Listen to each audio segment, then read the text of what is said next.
From what I can tell, the main deciding factor in whether one will or will not enjoy Neil Blomkamp's latest sci-fi blockbuster, Chappie, is if they aren't immediately turned off about the idea of exploring childhood and parenting from a purely infantilized starting point. Because not only is it the main narrative of the story, the other issues that were made more prominent by the trailers, AI rebellion, socioeconomics, and the role of police, seem like afterthoughts next to the weight of the childlike robot consciousness Chappie being at the center of a triparental tug-of-war. But anyway, Chappie returns Blomkamp both to somewhat current day as well as Johannesburg, South Africa from his debut District 9, still one of the coolest and most original sci-fi films of this generation after the perceived disappointment that was Elysium, which I still really like despite the negative press it seems to get. In Chappie, autonomous drones manufactured by military firm Tetraval and designed by techie Dion Wilson, played by Dev Patel, who among a certain other individual somehow still has a career post The Last Airbender, have now started supplanting police forces in the crime-blighted Johannesburg, eliminating criminal activity substantially but to the chagrin of rival engineer Wolverine as Vincent Moore's proposed robot design. Dion thinks his creation can and should be upgraded to house actual artificial intelligence, but Michelle Bradley, the boss of the firm making the robots, played by Sigourney Weaver, won't give him the go-ahead. So Dion takes his rig and a 2B recycled drone to install his literal consciousness.dat when he is kidnapped by the South African hip-hop group Die Antwoord, now just a thug group, as part of a plan to find an anti-drone countermeasure which would allow them to pull off a huge heist and pay off a gang leader who wants their heads. Dion reluctantly allows them to look after his new robot consciousness, whom they name Chappie, in return for his life. But as Chappie starts from an entirely blank slate, he must be taught the ways of life, interaction, and emotion by those who look after him. And from there, the bulk of the film plays as a struggle of parenting over Chappie, even though his damaged chassis leaves him with a scant 5 days of operation before a total power failure. Dion wants Chappie to tap into his full potential as a robot in artistry and creativity. Ninja tries to turn him to his thug lifestyle so his robot abilities can help him pull off the big heist, while Yolandi simply encourages Chappie to be himself and not let anyone else dictate his path.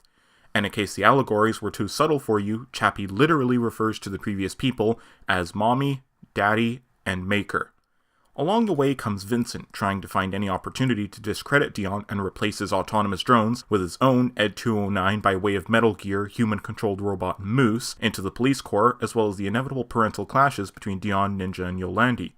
Any more I won't spoil, but if what I've just described seems a bit too wishy-washy to you, you probably won't enjoy Chappie, and even then I will admit the movie has a few tonal and narrative hiccups along the way.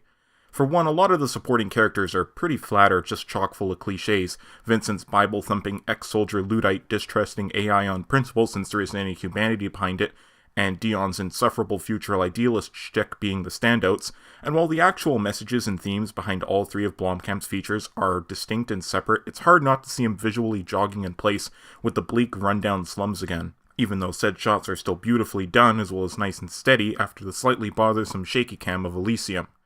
As for the narrative, you get what I found to be an extremely compelling personal story of growth and achievement, with Chappie, due to Charlton Copley's impeccable motion and voice capture work, either buried or supplanted by the subplots of Vincent's robotic gambit, or the need of Ninja, Yolandi, and Yankee stealing money to pay off another gangster. It feels at times like they're trying to shove a predominantly children's movie about growth and experience through the issues of a developing robot into the grittiness and realism of an otherwise R-rated movie, and at times the dissonance became quite noticeable to me. But as loosey-goosey as the movie gets at times,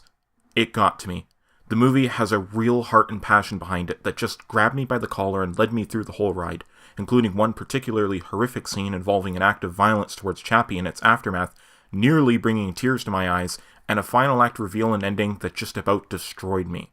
Charlton Copley's performance here simply cannot be underestimated. The guy has demonstrated a clearly amazing range by now, and he nails every single part of Chappie's innocence, growth, and reaction to the world around him, doing far more than anyone else in realizing Blomkamp's vision here. Though, I will also admit that Yolandi and Ninja of Die Antwoord are also far better than I was expecting and show some real growth and depth in their interactions with Chappie. And when the film does get to show off its money, it delivers. The action scenes are great and intense, and the CGI used to create Chappie and the other robots is so well done, I had to keep reminding myself it wasn't actually real. But what else would you expect from Blomkamp at this point? Even if you're tired of his somewhat anvilicious sociology and politics, you can't deny the dude knows his action beats. Though I was a little dismayed that there wasn't really anything on par with District 9's brutal alien zappers or Elysium's cringe-inducing chemrail. On the whole, even I'll admit that Chappie is Neil Blomkamp's weakest film, but I still think it's good and worth seeing, though your mileage will definitely vary. See you next time!